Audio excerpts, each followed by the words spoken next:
ಎಲ್ಲರಿಗೂ ನಮಸ್ಕಾರ. Welcome to video lectures. This is an ISR initiative by Sivananda Sarma Memorial RV College. SSMRV College, one of the premier institutes run by the prestigious RV group of institutions, has come up with a unique initiative to engage students at the time of this unforeseen medical emergency caused by corona outbreak. As a socially responsible institution, we would like to connect academically with students to make good the losses caused.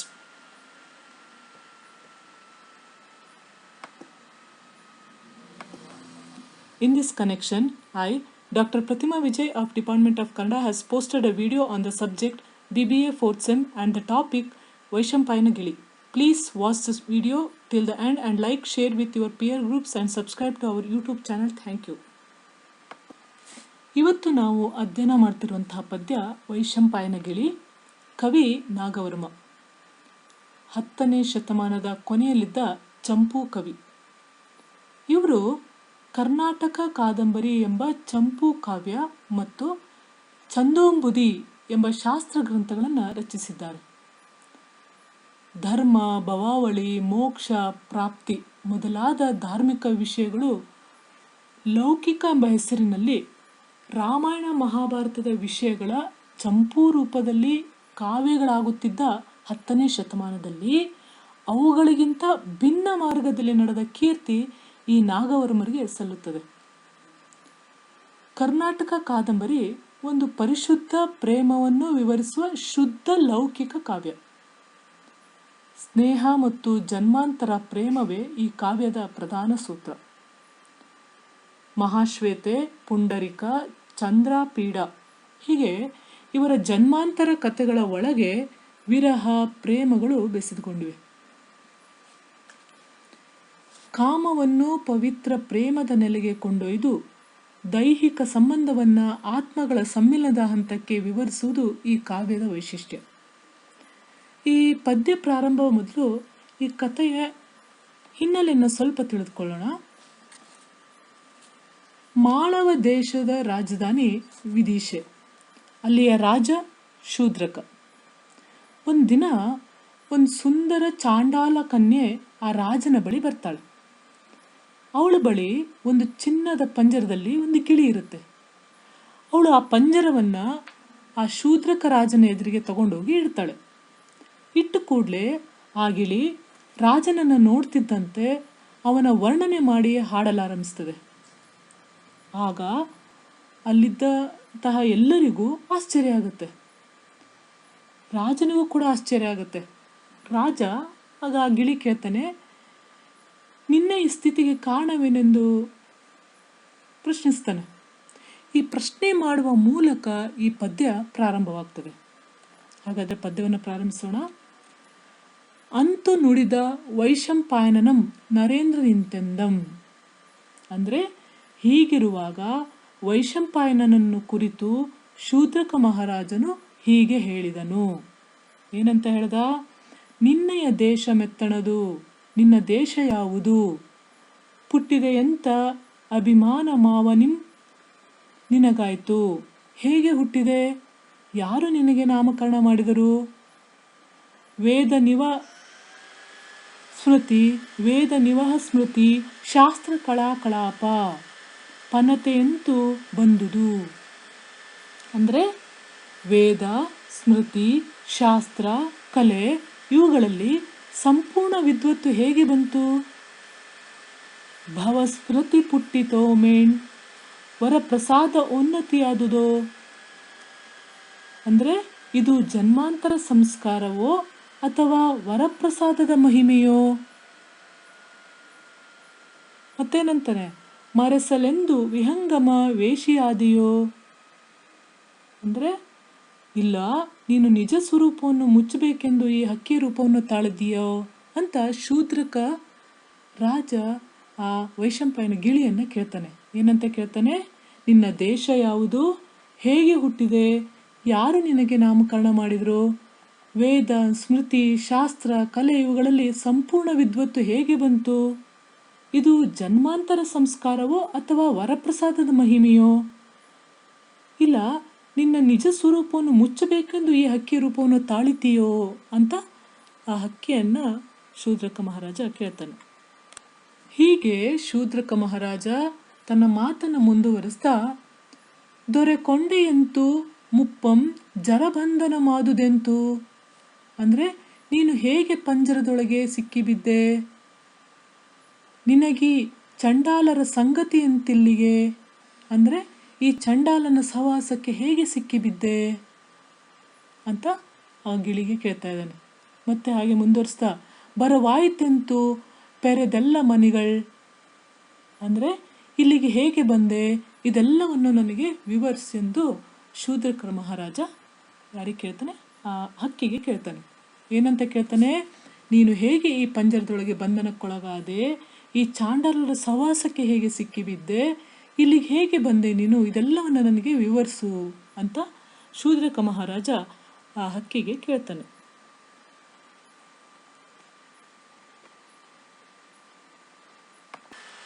ಹೀಗೆ ಶೂದ್ರಕ ಮಹಾರಾಜನ ಪ್ರಶ್ನೆಗಳಿಗೆ ಆ ಹಕ್ಕಿಯು ಉತ್ತರ ನೀಡಲು ಪ್ರಾರಂಭಿಸಿತು. ಎಂದು ಬೆಸಗೊಳೆ ವೈಶಂಪಾಯನ ಅಭಿಮಾನ ದಾನ ಶುಖಂ ಪೆಳಲ್ತಗುಳ್ದು ದೆಂತೆನೆ, ಅಂದರೆ ಹೀಗೆ ಗಿಳಿಯು ರಾಜನ ಪ್ರಶ್ನೆಗಳಿಗೆ ಉತ್ತರಿಸಲು ಪ್ರಾರಂಭಿಸಿತು. ಭೂದೇವಿಯ ರುಚಿಕಟಿಕ ಸೂತ್ರ ಎಂಬಂತೆ ಓಲೋ ಎಪ್ಪನ್ಬೆತ್ ವಿಂಧ್ಯಾಚಳದ್, ಅಂದರೆ ಭೂದೇವಿಯು ಸುಂದರ ಡಾಬು ಹಾಕಿಕೊಂಡಂತೆ ಶೋಭಿಸುತ್ತಿದ್ದ ವಿಂಧ್ಯ ಪರ್ವತದ ಪೆರಡವಿಯೊಳ್ ಪೆಂಪು ವೆಡೆಗುಂ ಗುಂಪಿಂದೆ ಪಂಪಾಸರಂ, ಅಂದರೆ ಪಂಪಾ ಸರೋವರ ಬಹಳ ಸೊಗಸಾಗಿ ಸೊಬಗನ್ನುಂಟು ಮಾಡುತ್ತದೆ. ಅಂದರೆ ಹೀಗೆ ಗಿಳಿಯು ರಾಜನಿಗೆ ತನ್ನ ಕಥೆಯನ್ನು ಹೇಳಲಾರಂಭಿಸಿತು. ಏನಂತ ಹೇಳಕ್ಕೆ ಶುರು ಮಾಡ್ತು, ಭೂದೇವಿಯ ಸುಂದರ ಡಾಬಿನಂತೆ ಶೋಭಿಸುತ್ತಿದ್ದ ವಿಂಧ್ಯ ಪರ್ವತದಲ್ಲಿನ ದಂಡಕಾರಣ್ಯದ ಹತ್ತಿರ ಪಂಪಾ ಸರೋವರವು ಬಹಳ ಸೊಗಸನ್ನು ಉಂಟು ಮಾಡುವಂಥ ಪ್ರದೇಶವಾಗಿದೆ.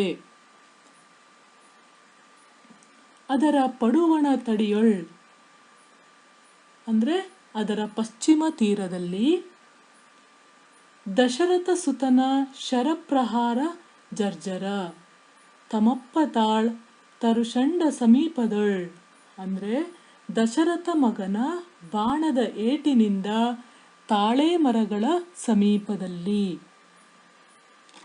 ಅಂದರೆ ಏನು ಹೇಳ್ತಾ ಇದೆ ಇಲ್ಲಿ, ಹೀಗೆ ಪಶ್ಚಿಮ ತೀರದಲ್ಲಿ ಶ್ರೀರಾಮನ ಬಾಣದ ಏಟಿನಿಂದ ಛಿದ್ರ ಛಿದ್ರವಾಗಿರುವ ತಾಳೆ ಮರಗಳ ಗುಂಪಿನ ಸಮೀಪದಲ್ಲಿ.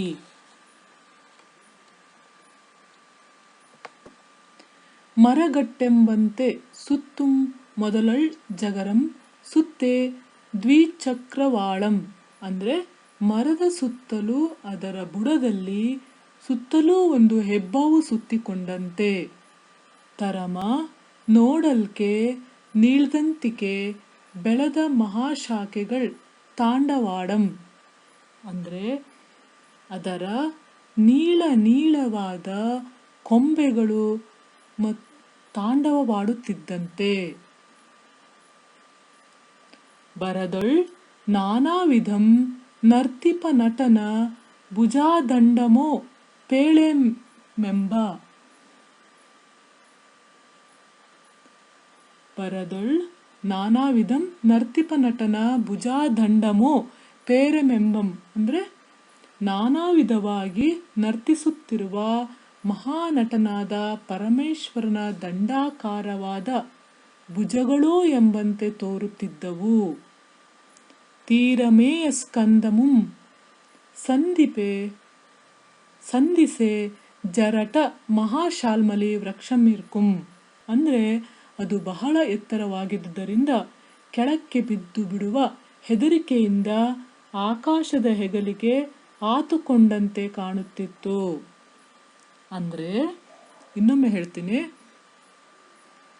ಇಂತಹ ದೊಡ್ಡ ಅರಣ್ಯದಲ್ಲಿ ದೊಡ್ಡದಾದ ಹಳೆಯ ಮಹಾಶಾಲ್ಮಲಿ ವೃಕ್ಷವಿತ್ತು. ಅದರ ಬುಡದಲ್ಲಿ ಸುತ್ತಲೂ ಹೆಬ್ಬಾವು ಸುತ್ತಿಕೊಂಡಂತಿತ್ತು ಮತ್ತು ಅದರ ನೀಳವಾದ ಕೊಂಬೆಗಳು ತಾಂಡವ ನೃತ್ಯದ ಕಾಲದಲ್ಲಿ ನಾನಾ ವಿಧವಾಗಿ ನರ್ತಿಸುತ್ತಿರುವ ಮಹಾನಟನಾದ ಪರಮೇಶ್ವರನ ದಂಡಾಕಾರದ ಭುಜಗಳೋ ಎಂಬಂತೆ ತೋರುತ್ತಿದ್ದವು. ಅದು ಬಹಳ ಎತ್ತರವಾಗಿದ್ದುದರಿಂದ ಕೆಳಕ್ಕೆ ಬಿದ್ದು ಬಿಡುವ ಹೆದರಿಕೆಯಿಂದ ಆಕಾಶದ ಹೆಗಲಿಗೆ ಆತುಕೊಂಡಂತೆ ಕಾಣುತ್ತಿತ್ತು ಅಂತ ಇಲ್ಲಿ ಹೇಳಲಾಗಿದೆ. ಹೀಗದು ತಾನಿದ್ದ ಪ್ರದೇಶವನ್ನು ವರ್ಣಿಸುತ್ತಾ ಮುಂದುವರಿಸುತ್ತದೆ. ಮತ್ತಮದು ವಿಂಧ್ಯಾಚಲ ಸೋದರಮಂ ದಂಡಕಾರುಣ್ಯ ಅಧಿಪತಿಯಂ ವನಸ್ಪತಿಗಳ ನಾಯಕನು ಮೆನಿಸಿತಳು. ಅಂದರೆ ಬಹಳ ಎತ್ತರವಾದ ಆ ಎತ್ತರದ ಬುರುಗದ ಮರವು ವಿಂಧ್ಯ ಪರ್ವತದ ಸೋದರನೆಂದು, ದಂಡಕಾರಣ್ಯದ ಅಧಿಪತಿಯೆಂದು, ಮರಗಳ ನಾಯಕನೆಂದು ಹೇಳಿಕೊಂಡಿತ್ತು. ತಳಿರ್ಗಳಿ ರುಂಬಿನಲ್ಲಿ ತುದಿಗೊಡ ಮೊದಲ್ಗಳ್ ಅಂದರೆ ಚಿಗುರುಗಳ ನಡುವೆ ತುದಿಗೊಂಬೆ ಮೊದಲಾದ ತಾಣಗಳಲ್ಲಿ ನಾರ್ಗಳ್ ಪೊರೆಯಲ್ಲಿ ಪೊಳ್ಗಿಳ್ ಎಡೆಯಲ್ಲಿ ಅಂದರೆ ಸ್ಥಳಗಳಲ್ಲಿ, ತೊಗಟೆಗಳ ಪದರಲ್ಲಿ, ಸೀಳುಗಳ ಸ್ಥಳಗಳಲ್ಲಿ ಹೇಗೆ ಚಾಚ್ಕೊಂಡಿತ್ತು ಆ ಮರ, ತಾನಿದ್ದು ವಾಸವಾಗಿದ್ದಂಥ ಮರ ಹೇಗೆ ಚಾಚ್ಕೊಂಡಿತ್ತು ಅನ್ನೋದನ್ನು ಇಲ್ಲಿ ಹೇಳ್ತಾ ಹೋಗ್ತಾ ಇದೆ. ಕವಲ್ಗಣೆಯಲ್ಲಿ ಸುತ್ತಲೂ ಗಿಳಿಗಳ ಪಿಂಡುಗಳ ನೆರೆದು, ಕವಲುಗಳ ಮಧ್ಯದಲ್ಲಿ ಸುತ್ತಲೂ ಗಿಳಿಗಳ ಹಿಂಡುಗಳು, ಕೊಡೆಯುಮಲ್ಲಿ ಸಹಸ್ರಮಂ ನೀರಾಕುಳುಮನು ರಾಗದಿಂ ಫಲವು ದೇಶದೊಳಿರ್ಪುವು ಬಂದು ಭೂಪತಿ. ಹೀಗೆ ನಾನಾ ದೇಶಗಳಿಂದ ಬಂದು ಸಾವಿರಗಟ್ಟಲೆಯಾಗಿ ನೆರೆದು ಯಾವ ಒಂದು ಆತಂಕವೂ ಇಲ್ಲದೆ ಪ್ರೀತಿಯಿಂದ ವಾಸವಾಗಿದ್ದವು. ಅಂದರೆ ಬಹಳ ಎತ್ತರವಾದ ಈ ಶಾಲ್ಮಲಿ ವೃಕ್ಷವು ವಿಂಧ್ಯ ಪರ್ವತದ ಸಹೋದರನೆಂದು, ದಂಡಕಾರಣ್ಯದ ಅಧಿಪತಿಯೆಂದು, ಇತರ ವೃಕ್ಷಗಳ ನಾಯಕನೂ ಎಂದು ಹೇಳಿಸಿಕೊಂಡಿತು. ಚಿಗುರುಗಳ ನಡುವೆ ತುದಿ ಗೊಂಬೆ ಮೊದಲಾದ ಸ್ಥಳಗಳಲ್ಲಿ, ತೊಗಟೆಗಳ ಪದರಗಳಲ್ಲಿ, ಸೀಳುಗಳ ಸ್ಥಳಗಳಲ್ಲಿ, ಕವಲುಗಳ ಮಧ್ಯದಲ್ಲಿ, ದಟ್ಟವಾದ ಕೊಂಬೆಗಳ ತುದಿಯಲ್ಲಿ, ಅಸಂಖ್ಯವಾದ ಪೊಟರೆಗಳ ಗುಂಪಿನಲ್ಲಿ, ವಿಶಾಲವಾದ ಕವಲುಗಳ ತುದಿಯಲ್ಲಿ, ಸುತ್ತಲೂ ಗೂಡುಗಳನ್ನು ದಟ್ಟವಾಗಿ ಕಟ್ಟಿಕೊಂಡು ಗಿಳಿಗಳ ಗುಂಪು ನಿರ್ಭಯವಾಗಿ ನಿರಾತಂಕವಾಗಿ ವಾಸ ಮಾಡಿಕೊಂಡಿದ್ದವು.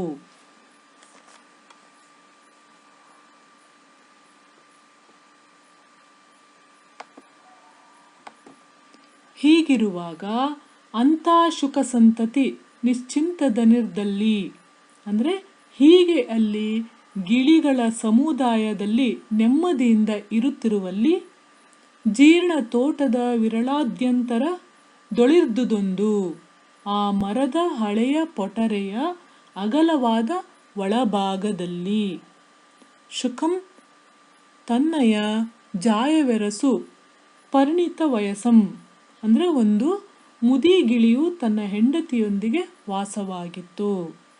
ಅಂದರೆ ಹೀಗೆ ಅಲ್ಲಿ ಗಿಳಿಗಳ ಸಮುದಾಯದಲ್ಲಿ ನೆಮ್ಮದಿಯಿಂದ ಇದ್ದವು. ಆ ಮರದ ಹಳೆಯ ಪೊಟರೆಯ ಅಗಲವಾದ ಒಳಭಾಗದಲ್ಲಿ ಒಂದು ಮುದಿಗಿಳಿಯು ತನ್ನ ಹೆಂಡತಿಯೊಂದಿಗೆ ವಾಸವಾಗಿತ್ತು ಅಂತ ಇಲ್ಲಿ ಹೇಳ್ತಾ ಇದೆ. ಹೀಗಿರುವಾಗ ಆ ವೃದ್ಧ ಶುಂಕಗೌರವನೇ, ಆ ವೃದ್ಧನಿಗೆ ಅಂದರೆ ಆ ವಯಸ್ಸಾದ ಗಿಳಿಗೆ ಒಬ್ಬನೇ ದೈವಾಧೀನದೊಳೆ ಪುಟ್ಟಿದೆಂ ಪಾಪಿಯನಿ ಅಂದರೆ ದೇವರ ಕೃಪೆಯಿಂದ ನಾನೊಬ್ಬನು ಪಾಪಿಯ ಮಗನಾಗಿ ಹುಟ್ಟಿದೆ. ಎನ್ನ ವೆಳ್ಪಿದೆಂ ಪ್ರಸೂತ್ಯ ಉದ್ದಾವದಿನೇ ನಮ್ಮವ್ವೆ ಕಳೆದಳಂತ ಕ್ಷಣದೊಳ್ ಅಂದರೆ ಹೆರಿಗೆಯ ಕಾಲದಲ್ಲಿ ಉಂಟಾದ ತೊಂದರೆಯಿಂದ ನಮ್ಮ ತಾಯಿಯು ಸತ್ತು ಹೋದಳು. ಅಂದರೆ ಈ ವಯಸ್ಸಾದ ಗಿಳಿಗೆ ಅದೃಷ್ಟದಿಂದ ನಾನೊಬ್ಬನು ಪಾಪಿಯ ಮಗನಾಗಿ ಹುಟ್ಟಿದೆನು, ಆದರೆ ಪ್ರಸವ ಕಾಲದಲ್ಲಿ ಅಂದರೆ ಹೆರಿಗೆಯ ಸಮಯದಲ್ಲಿ ಉಂಟಾದ ಸಂಕಟದಿಂದ ನಮ್ಮ ತಾಯಿಯು ಸತ್ತು ಹೋದಳು ಅಂತ ಇಲ್ಲಿ ಹೇಳುತ್ತೆ.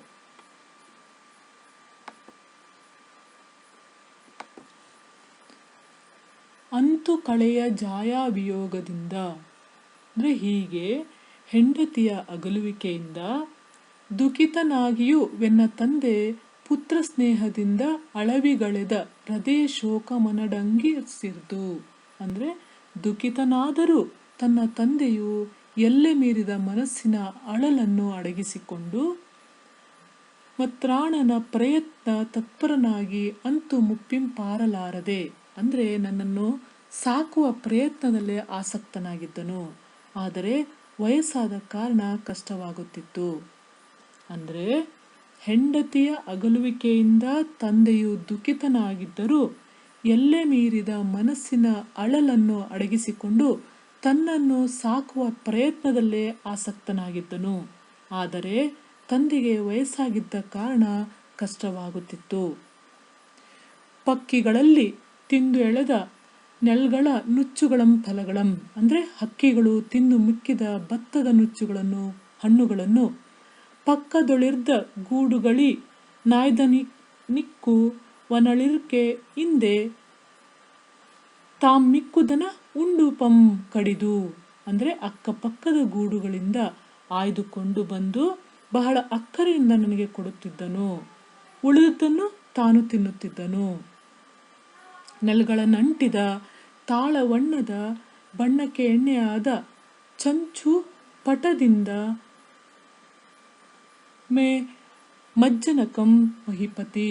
ಅಂದರೆ ತಂದೆಗೆ ವಯಸ್ಸಾದ ಕಾರಣ ಕೊಕ್ಕಿನ ತುದಿಯು ಮುರಿದು ಹೋದುದರಿಂದ ಭತ್ತದ ಕಾಳುಗಳನ್ನು ಹಿಡಿದುಕೊಳ್ಳಲಾರದೆ ಮತ್ತು ತಾಳೆಹಣ್ಣಿನ ಬಣ್ಣ ಹೊಂದಿರುವ ಕೊಕ್ಕಿನಿಂದಲೇ ಆಯ್ದುಕೊಳ್ಳುತ್ತಿದ್ದನು. ಅಂದರೆ ಮತ್ತೊಮ್ಮೆ ಹೇಳ್ತೀನಿ ಕೇಳಿ. ಮಹಾರಾಜನೇ ಅಂತ ಗಿಳಿ ಹೇಳ್ತಾ ಇರೋದು, ನನ್ನ ತಂದೆಗೆ ವಯಸ್ಸಾದ ಕಾರಣ ಕೊಕ್ಕಿನ ತುದಿಯು ಮುರಿದು ಹೋದ ಕಾರಣ ಭತ್ತದ ಕಾಳುಗಳನ್ನು ಹಿಡಿದುಕೊಳ್ಳಲಾರದ ಸ್ಥಿತಿಯಾಗಿತ್ತು. ತಾಳೆ ಹಣ್ಣಿನ ಬಣ್ಣವನ್ನು ಹೊಂದಿರುವ ಕೊಕ್ಕಿನಿಂದಲೇ ಹಕ್ಕಿಗಳು ತಿಂದು ಮಿಕ್ಕಿದ ಭತ್ತದ ನುಚ್ಚುಗಳನ್ನು ಹಣ್ಣುಗಳನ್ನು ಅಕ್ಕಪಕ್ಕದ ಗೂಡಿನಿಂದ ಆಯ್ದುಕೊಂಡು ಬಂದು ಬಹಳ ಅಕ್ಕರೆಯಿಂದ ತನಗೆ ತಿನ್ನಿಸುತ್ತಿದ್ದನು.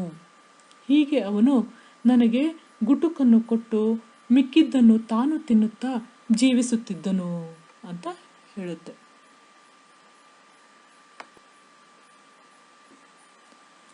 ಅಂತಾತನೆನಗೆ ಕುಟುಕನಿಕ್ಕಿ ಮಿಕ್ಕುದಂ ತನಗಶನಂ ಮಾಡಿ ಜೀವಿಸುತ್ತು ಮಿರೀರೆ ಪೊಣ್ಬೆತ್ತು ಕೈರಾತ ಘೋಷಂ. ಅಂದರೆ ಹೀಗೆ ತನ್ನ ವಯಸ್ಸಾದ ತಂದೆ ನನಗೆ ತುತ್ತನ್ನು ಕೊಟ್ಟು ಮಿಕ್ಕದ್ದನ್ನು ತಾನು ತಿಂದು ಜೀವಿಸುತ್ತಿದ್ದೆವು. ಆಮ್ ಜನಕನೆಯರೆಗೆಯೊಳಗಿ ಅರ್ಧಜುಂತುಂ. ಅಂದರೆ ನನಗೆ ಹಾರಲು ರೆಕ್ಕೆಗಳಿಲ್ಲದ ಕಾರಣ ನಾನು ಯಾವಾಗಲೂ ಹೆದರಿಕೆಯಿಂದ ತಂದೆಯ ರೆಕ್ಕೆಯೊಳಗೆ ಅವಿತಿರುತ್ತಿದ್ದೆ. ಕೇಳುತ್ತಿದ್ದೇನೆ ಪೆನ್ನೆವರಂ ಜಿಂಜಡವಿಯೊಳಗೆಲ್ಲಂ ನಂಜನ ಮಳೆಗೊಂಡು ಬಿಟ್ಟ ತೆರನಾಯ್ತಾಗಳ್. ಅಂದರೆ ಅಷ್ಟರಲ್ಲಿ ವಿಂಧ್ಯ ಪರ್ವತದ ಕಾಡಲ್ಲೆಲ್ಲ ವಿಷಯ ಮಳೆ ಬಂದು ನಿಂತಂತೆ ಆಯಿತು. ಅಂದರೆ ಹೀಗೆ ನಾವು ನಮ್ಮ ತಂದೆಗೆ ವಯಸ್ಸಾಗಿದ್ದರಿಂದ ಅವರು ತುತ್ತನ್ನು ಕೊಟ್ಟು ಮಿಕ್ಕದನ್ನು ತಾವು ತಿನ್ಕೊಂಡು ಇಬ್ಬರು ಸುಖವಾಗಿ ಜೀವಿಸ್ತಿದ್ವಿ. ನನಗೂ ರೆಕ್ಕೆಗಳಿಲ್ಲದ ಕಾರಣ ನಾನು ಯಾವಾಗಲೂ ಹೆದರಿಕೆಯಿಂದ ತಂದೆಯ ರೆಕ್ಕೆ ಒಳಗೆ ಅವಿತಿರುತ್ತಿದ್ದೆ. ಅಂಥ ಸಮಯದಲ್ಲಿ ಒಂದು ಸಲ ವಿಂಧ್ಯ ಪರ್ವತದ ಕಾಡಲ್ಲೆಲ್ಲ ಒಂದು ಸಲ ದೊಡ್ಡ ವಿಷಯ ಮಳೆ ಬಂದು ನಿಂತಂತೆ ಒಂದು ಘೋರವಾದ ಸೌಂಡ್ ಆದಂಗೆ ಸಪ್ಪಳ ಆದಂಗೆ ಆಯಿತು. ಅಂಥ ಕಳರವ ಮಂಡಗಳೊಡನೆ ಅದ್ಭುತ ವಿಸ್ಮಯವಾಗಿ ಈ ರೀತಿ ಆ ಕೋಲಾಹಲವು ಗಲಾಟೆಯು ನಿಲ್ಲಲು ತಕ್ಷಣ ನಾನು ಆಶ್ಚರ್ಯಗೊಂಡವನಾಗಿ ತಂದೆ ಇರಿಸಿದ ಪಕ್ಷ ಸಂಪುಟದೊಳಗಿಣಿಂ ತಂದೆಯ ರೆಕ್ಕೆಗಳಿಂದ ಹೊರಬಂದು ಪೊರಮಟ್ಟಿದೆ ಎನ್ನುತ್ತ ಮಾಂ ಪೊಳಲೊಳಗಿರ್ದು ಮೆಲ್ಲನೆ ನಿಳ್ಕಿ ಪೇಳ್ಪಿಳಿಸಿ ನೋಳ್ಪನೆ ಗಮಲ್ಲಿ. ಅಂದರೆ ಪೊಟರೆಯೊಳಗೆ ಇದ್ದುಕೊಂಡೇ ಇದೇನೆಂದು ಬೆರಗಾಗಿ ಮೆಲ್ಲನೆ ಕತ್ತನ್ನು ಚಾಚಿ ನೋಡುತ್ತಿದ್ದೆನು. ಮತ್ತೊಮ್ಮೆ ಹೇಳ್ತಿದ್ದೀನಿ. ಈ ರೀತಿ ಆ ಕೋಲಾಹಲವು ನಿಲ್ಲುತ್ತಿದ್ದಂತೆ ತಕ್ಷಣ ನಾನು ಆಶ್ಚರ್ಯಗೊಂಡು ಪೊಟರಿಯೊಳಗೆ ಇದ್ದುಕೊಂಡೇ ತಂದೆಯ ರೆಕ್ಕೆಗಳಿಂದ ಮೆಲ್ಲನೆ ಕತ್ತನ್ನು ಚಾಚಿ ನೋಡುತ್ತಿದ್ದೆನು. ಜರಿಯೆಂದಂ ಪೆರ್ಬುಜೊಲಲ್ ತರೆ ತರತರದಿಂದುಣ್ಣಿ ಪೊಣ್ಮಲೆ ಗಂಟಲ್. ಅಂದರೆ ವಯಸ್ಸಾದ ಕಾರಣ ಮುಖವು ಹುಬ್ಬು ಜೋಲು ಬಿದ್ದಿತು, ಚರ್ಮ ಸುಕ್ಕಾಗಿತ್ತು. ಮುಂದ ತೊಂದೊಂದರೊಳ್ ತಳ್ತೊಗೆಯೇ ಸೆರೆಗಳೊಳ್ತ ಅಂಬದಿಂದಂ ಬರ್ಪಕೆಮ್ಮಿಂ. ಅಂದರೆ ಗಂಟಲು ಒಡೆದು ಜೋರಾಗಿ ಧ್ವನಿ ಗಾರಾಗಿ ಹೋಗಿತ್ತು. ನರಗಳು ಒತ್ತೊತ್ತಾಗಿ ಸೇರಿ ಹೋಗಿದ್ದವು. ಬಿರಿಯಲ್ ಬೆಟ್ಟಂಗಳ ಬಟ್ಟೆಯೊಳ ನಿತಡಗುಂ ತನ್ನ ಕೈಸಾರದಿಂದ. ಅಂದರೆ ಅವನು ಬೆಟ್ಟಗಳು ಬಿರಿದು ಹೋಗುವಂತೆ ಕೆಮ್ಮುತ್ತಿದ್ದನು. ತುರಿಸುತ್ತುಂ ಭ್ರಾಂತಿಯಿಂದ ಎನ್ನಯ ಮರದಡಿಯೊಳ್ ನಿಂದ ನೊರ್ಪಂ ಪುಳಿಂದಂ. ಬೇಡನು ಇಲ್ಲೇ ಎಲ್ಲಾದರೂ ಬೇಟೆ ಸಿಗಬಹುದೆಂಬ ಆಸೆಯಿಂದ ನಾನು ವಾಸವಾಗಿದ್ದ ಮರದ ಅಡಿಯಲ್ಲೇ ನಿಂತನು. ಇನ್ನೊಮ್ಮೆ ಹೇಳ್ತೀನಿ ಕೇಳಿ. ಒಬ್ಬ ಬೇಡನು ತಾನು ಹೋದ ದಾರಿಯಲ್ಲಿ ಬೇಟೆ ಸಿಗದೆ ಇಲ್ಲೇ ಎಲ್ಲಾದರೂ ಸಿಗಬಹುದೆಂದು ಆಸೆಯಿಂದ ನಾನು ವಾಸವಾಗಿದ್ದ ಮರದ ಅಡಿಯಲ್ಲೇ ನಿಂತನು. ಆತನಿಗೆ ವಯಸ್ಸಾದ ಕಾರಣ ಅವನ ಮುಖ ಹುಬ್ಬುಗಳು ಜೋಲು ಬಿದ್ದಿತ್ತು. ಚರ್ಮದ ಮೇಲಿನ ಸುಕ್ಕುಗಳು ಹೊರ ಕಾಣುತ್ತಿದ್ದವು. ಗಂಟಲು ಒಡೆದು ಜೋರಾಗಿ ಧ್ವನಿ ಗಾರಾಗಿ ಹೋಗಿತ್ತು. ನರಗಳು ಒತ್ತೊತ್ತಾಗಿ ಸೇರಿ ಹೋಗಿದ್ದವು. ಅವನು ಬೆಟ್ಟಗಳು ಬಂದು ಹೋಗುವಂತೆ ಒಂದೇ ಸಮನಾಗಿ ಕೆಮ್ಮುತ್ತಿದ್ದನು ಅಂತ ಇಲ್ಲಿ ಹೇಳ್ತಾ ಇದೆ. ನಿಂದು ಕಣ್ಗಳಿಂ ಶುಕನಿಕಾಯದ ಜೀವಿ ಮನೆಯಿದೆ ಪಿರುವಲ ಮರನಂ ನೋಡುತ್ತಲ್. ಅಂದರೆ ಆ ಬೇಡನು ಗಿಳಿಗಳಿರುವ ಆ ಗೂಡನ್ನು ಲೆಕ್ಕ ಮಾಡುವನಂತೆ ಅದರ ಮೇಲಿನ ದುರಾಸೆಯಿಂದ ಆ ಮರವನ್ನು ದುರುಗುಟ್ಟಿ ನೋಡುತ್ತಿದ್ದನು. ಬಳಿಸಿದ ಬಳ್ಳಿ ವಿಡಿದೆಳೆರ್ದ ಅಂಥವೆಲ್ಲವನು ಒಡನೊಡನೆ ಗಂಟಲಂ ಮುರಿದು ನೆಲಕ್ಕಿಡಾಡುತ್ತಿದ್ದ. ಅಂದರೆ ಬಳಿಕ ಆ ಬಳ್ಳಿಯನ್ನು ಎಳೆದುಬಿಟ್ಟು ಅವೆಲ್ಲವನ್ನು ಸರಸರನೆ ಗಂಟಲನ್ನು ಮುರಿದು ನೆಲಕ್ಕೆ ಎಸೆಯುತ್ತಿದ್ದನು.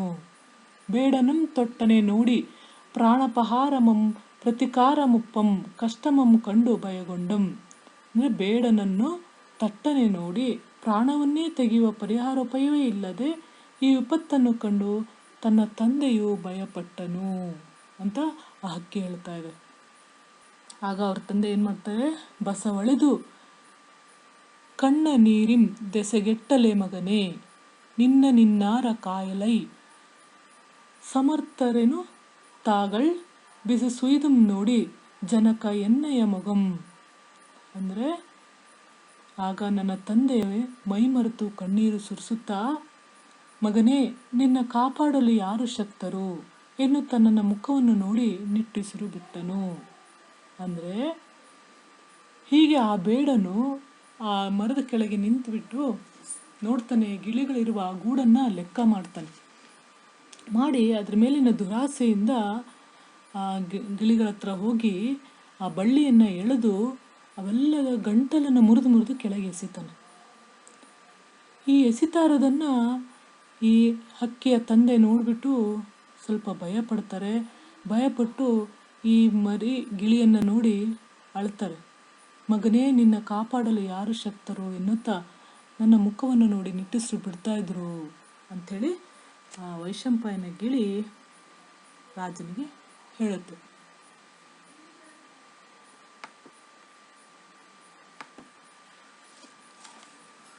ಹೀಗೆ ಆತನ ತಂದೆ ನಿಟ್ಟುಸಿರು ಬಿಡ್ತಾ ಇರ್ಬೇಕಾದ್ರೆ ಎಂದು ಸೈರಿಸಲಾರದೆ ಎಂದು ಸಹಿಸಲಾಗದೆ ಇರುಕಿ ತೊಡೆಯೆಡೆಯೊಳನ್ನಂ ನನ್ನನ್ನು ತೊಡೆಗಳ ಮಧ್ಯದಲ್ಲಿ ಇರುಕಿಕೊಂಡು ಪರೆದೆರೆಕೆಗಳಿಂದೆ ಮುಚ್ಚಿ ಮೋಹದೆ ತಾತಂ. ಅಂದರೆ ಹರಡಿದ ರೆಕ್ಕೆಗಳಿಂದ ಮುಚ್ಚಿ ಪುತ್ರ ವ್ಯಾಮೋಹದಿಂದ ಮರುಗುತ್ತಿರ್ಪಿನ ಮೇದಿದ. ಅಂದರೆ ತಂದೆಯು ಮರುಗುತ್ತಿರುವಾಗಲೇ ನರುಗಲಿ ಕರ್ವೇಡನೆನ್ನ ಒಳಲಿಂಗಾಂಗಳ್ ಪೊಳಲಿಂಗಾಂಗಳ್ ಅಂದರೆ ಆ ಧರ್ಮನಾಶಕನಾದ ಆ ಕರಿಯ ಬೇಡನು ನನ್ನ ಪೊಟರೆಗೂ ಬಂದೇ ಬಿಟ್ಟನು. ಮತ್ತೊಮ್ಮೆ ಹೇಳ್ತೀನಿ, ಎಂದು ನನ್ನ ತಂದೆ ಸಹಿಸಲಾಗದೆ ಅವನು ಮಾಡ್ತಿರುವಂತಹ ದುಷ್ಟಕೃತ್ಯವನ್ನು ನೋಡಿ ಇವನಿಗೆ ಹೆದರಿಕೆಯಾಗಿ, ಯಾರಿಗೆ? ಈ ಹಕ್ಕಿಯ ತಂದೆಗೆ ಹೆದರಿಕೆಯಾಗಿ ಅದನ್ನು ನೋಡೋಕ್ಕಾಗದೆ ಅವನೇನು ಮಾಡ್ತಾನೆ, ಆ ಮುದಿ ಹಕ್ಕಿ ಅಂದರೆ ನನ್ನ ತಂದೆ ಏನು ಮಾಡಿದ್ರು, ನನ್ನನ್ನು ತೊಡೆಗಳ ಮಧ್ಯದಲ್ಲಿ ಇರಿಸ್ಕೊಂಡ್ರು ಹಾಗೂ ಹರಡಿದ ರೆಕ್ಕೆಗಳಿಂದ ಮುಚ್ಚಿ ಪುತ್ರ ವ್ಯಾಮೋಹದಿಂದ ಮರುತ್ತಾ ಇರಬೇಕಾದ್ರೆ ಆ ಧರ್ಮನಾಶಕ ಬೇಡ ನನ್ನ ಪೊಟರಿಗೂ ಬಂದೇ ಬಿಟ್ಟನು ಅಂತ ಹೇಳಿತು.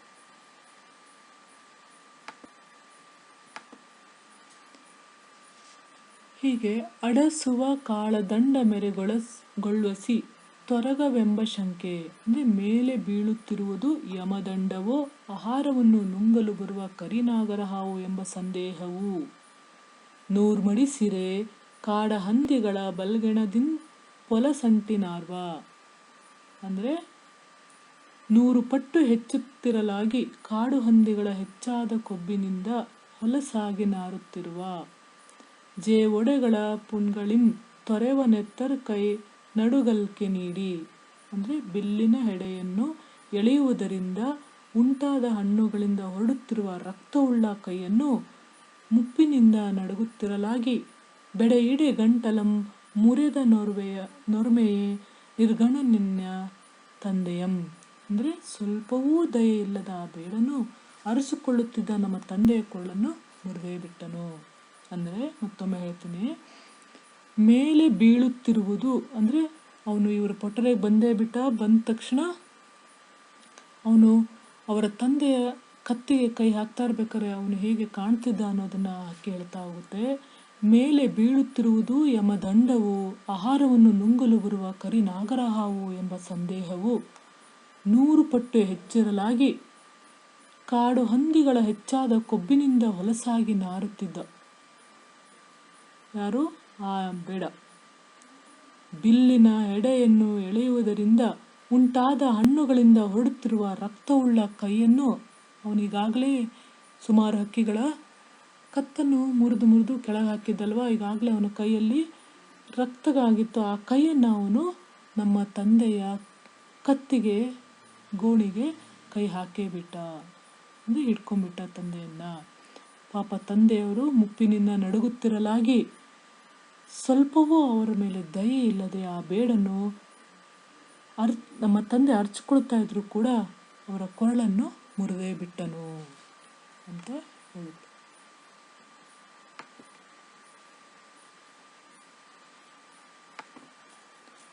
ಹೀಗೆ ಬೆರೆ ತುಳಿದನಾಗಿಯಂ ಅಂದರೆ ಮೈಯನ್ನು ಮುರಿದುಕೊಂಡು ನಾನು ಕುಳಿತಿದ್ದರಿಂದಲೋ ತನು ಕಿರಿದಾಗಿಯೂ ಮತ್ತ ಮಾಯು ಮುಂಟಾಗಿಯೋ ಶರೀರವು ಅಂದರೆ ನನ್ನ ಶರೀರವು ಬಹಳ ಸಣ್ಣದಾಗಿದ್ದರಿಂದಲೋ ಅಥವಾ ನನ್ನ ಆಯಸ್ಸು ಉಳಿದಿದ್ದರಿಂದಲೋ ಏನೋ ಗರೆಯೊಳಗಿರ್ದ ವನನ ಎನ್ನನಯ ನೃಶಂಸಂ ಅಂದರೆ ಆ ಕಟುಕ ತಂದೆಯ ರೆಕ್ಕೆಯ ಒಳಗಿದ್ದ ನನ್ನನ್ನು ನೋಡಲೇ ಇಲ್ಲ.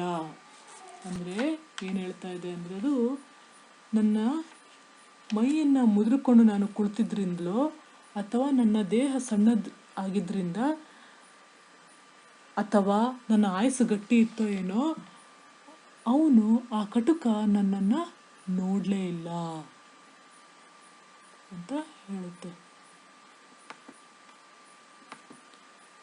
ಹೀಗೆ ಅಂತೂ ಜೀವವಂ ಬಿಟ್ಟು ಗೋಣೆರಿಲ್ವೆನ್ನ ತಂದೆಯ ಮರದ ಮೆಗಣ್ಣಿಂ ಹೀಗೆ ಪ್ರಾಣವನ್ನು ಬಿಟ್ಟು ಕತ್ತು ಜೋಲಾಡುತ್ತಿರುವ ನನ್ನ ತಂದೆಯನ್ನು ಮರದ ಮೇಲಿಂದ ನೆಲಕ್ಕೆ ಬಿಸಾಡಲು ನೆಲಕ್ಕೀಡಾಡಲಾನು ತೊಡೆಯೆಡೆಯೊಳೆ ಒಡೆರ್ದ ಸಂದು ಸುಟ್ಟುರೆಯ ತೆರೆಗೆಲೆಯಂತೆ ತಿರ್ರನೆ ತಿರುಗಿ ಬೀಳುವಲ್ಲಿ ರುಂಕಿದೆಂಕೆಯೊಳ್ ಗಣಿಸಿಡಿದು ನಾನು ಅವನ ತೊಡೆಯ ಒಳಗಿದ್ದು ಜೊತೆಯಲ್ಲಿಯೇ ಸೇರಿಕೊಂಡು ಬಿರುಗಾಳಿಗೆ ಸಿಕ್ಕಿದ ತರಗೆಲೆಯಂತೆ ತಿರ್ರನೆ ತಿರುಗಿ ಬೀಳಲಾಗಿ ಇರುಕಿಕೊಂಡಿದ್ದ ರೆಕ್ಕೆಗಳ ಒಳಗಿಂದ ಸಿಡಿದು ದೈವವಶದಿಂ ಗಾಳಿಯೊಳ್ ತರಳ್ದ ರಾಶಿಯೊಳ್ ಹೋಗಿ ಬೀಳ್ದು ಅಂದರೆ ಅದೃಷ್ಟವಶದಿಂದ ಗಾಳಿಯಲ್ಲಿ ತೂರಿಕೊಂಡು ತರಗೆಲೆಗಳ ರಾಶಿಯಲ್ಲಿ ಹೋಗಿ ಬಿದ್ದೆನು. ಕಳೆದಿರ್ದ ತಂದೆಯಂ ಬಿಸುಟಳಲು ಅಂದರೆ ಸತ್ತಿದ್ದ ತಂದೆಯನ್ನು ತೊರೆದು ಮುನಿನಿಸರೆಯ ದೆಳವೆಳೆಯೊಳ್ ಪಾತಕನೆಂ ಪಳೆಯ ತರಗೆಲೆಯೊಳಗಿ ಅಂದರೆ ಇನ್ನು ಆ ದುಷ್ಟನು ತನ್ನನ್ನು ನೋಡಿ ಕೊಂದು ಬಿಡುವನೆಂದು ಹೆದರಿ ಹಳೆಯ ತರಗೆಲೆಯೊಳಗೆ ಇದ್ದು ಉರ್ದಿಳೆಂದಂ ಕಳನಿಳೆದು ಕಾಣುಗುಮೆಂಬಿ ಬಯದಿಂ ತಂದೆ ಸತ್ತ ದುಃಖವನ್ನು ಬಿಟ್ಟು ಹೆದರಿಕೆಯಿಂದ ಒಳಗೆ ಇದ್ದು ಬದುಕಿದೆ. ಅಂದರೆ ಮತ್ತೊಮ್ಮೆ ಹೇಳ್ತಿದ್ದೀನಿ, ಪಾಪಿಷ್ಠನಾದ ನಾನು ತಂದೆಯನ್ನು ತೊರೆದು ಇನ್ನೂ ಸಣ್ಣವನಾಗಿದ್ದುದರಿಂದ ತಂದೆ ಸತ್ತ ದುಃಖವನ್ನು ತಿಳಿದುಕೊಳ್ಳಲಾರದೆ ಆ ದುಷ್ಟನು ನೋಡಿ ಎಲ್ಲಿ ನನ್ನನ್ನು ಕೊಂದು ಬಿಡುತ್ತಾನೋ ಎಂಬ ಹೆದರಿಕೆಯಿಂದಲೇ ಹಳೆಯ ತರಗಲೆಗಳ ಒಳಗೆ ಇದ್ದು ಬದುಕಿಕೊಂಡೆನು ಎಂದು ವೈಶಂಪಾಯನ ಗಿಳಿಯು ತಾನು ಬಾಲ್ಯದಲ್ಲಿ ಅನುಭವಿಸಿದಂಥ ದುರಂತವನ್ನು ಆ ಶೂದ್ರಕ ಮಹಾರಾಜನಿಗೆ ಹೇಳುವ ಮೂಲಕ ಈ ಪದ್ಯವನ್ನು ಮುಕ್ತಾಯಗೊಳಿಸ್ತಾ ಇದ್ದೇವೆ. ಧನ್ಯವಾದಗಳು.